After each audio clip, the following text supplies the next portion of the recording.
So just a moment ago, I showed you what I use to wash my face.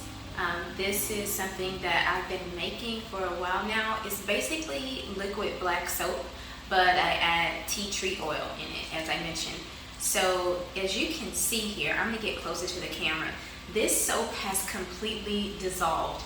Earlier when I showed it to you, you could still see a few particles in the bottom, but now it's almost completely gone. So this is what it turns into. You're still gonna see a few particles and pieces. I do have to shake it up, but this is what I use. So those are some of the particles from the black soap. Perfectly fine, perfectly fine. Lets you know that it's completely real and natural.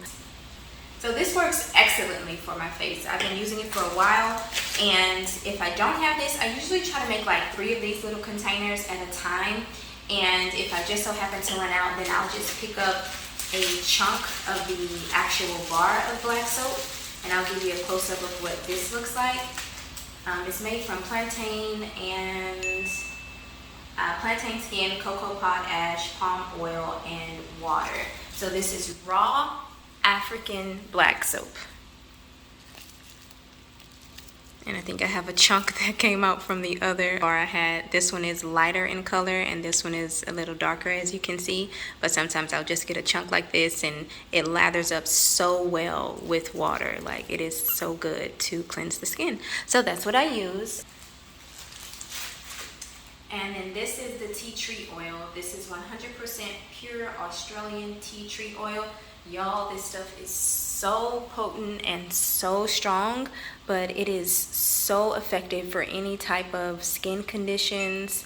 Well, I'm not going to say any type. For me, it's effective for any type of skin conditions. If you have something you're dealing with, I would say definitely do your research before you use it. It is very, very powerful, but it helps me, like, if there's anything wrong with my skin, like, it just helps it to heal up. So I absolutely love my tea tree oil.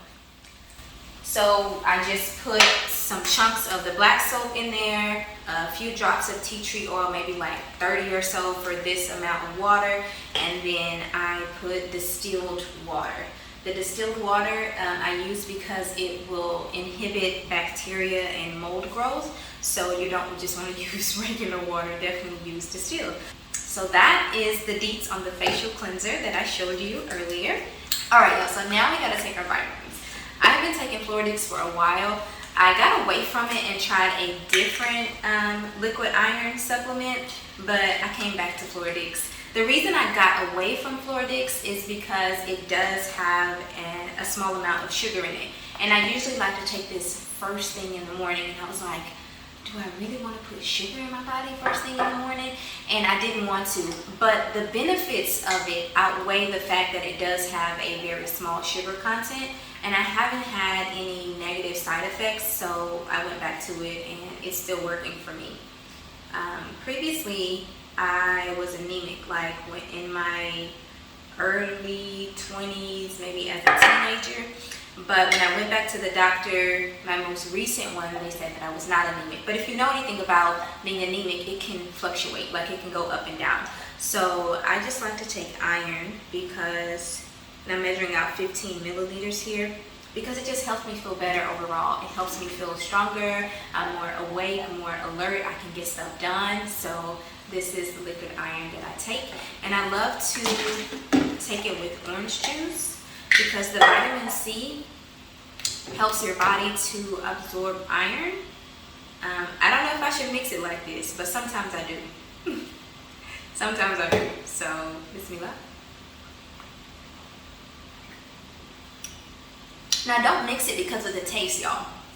Because it's not nasty. The Floradix by itself to me is not nasty. It tastes like juice. But I know that iron by itself can definitely stain your teeth. So if you want to be really, really careful, you might want to use a straw or just knock it back as fast as you can and then rinse your mouth out or brush your teeth or something like that. Why am I drinking orange juice from this little cup? I don't know. I like small things. I could just drink it straight from the bottle or give me a regular size cup. But I like miniature things. Alright. Bismillah, alhamdulillah. So that's usually what I do about 3 of those to about 15 milliliters of the Floradix. On the instructions, they do say to take 10 milliliters twice a day, which of course would be 20 milliliters a day. But Floradix is not cheap. And I feel like if I did 20 milliliters a day, this bottle would just disappear so fast. So 15 milliliters a day is perfect for me, and I do it one time. I can't promise that I'll be able to take 10 in the morning and 10 in the afternoon. So I just do 15 one time and I'm good to go.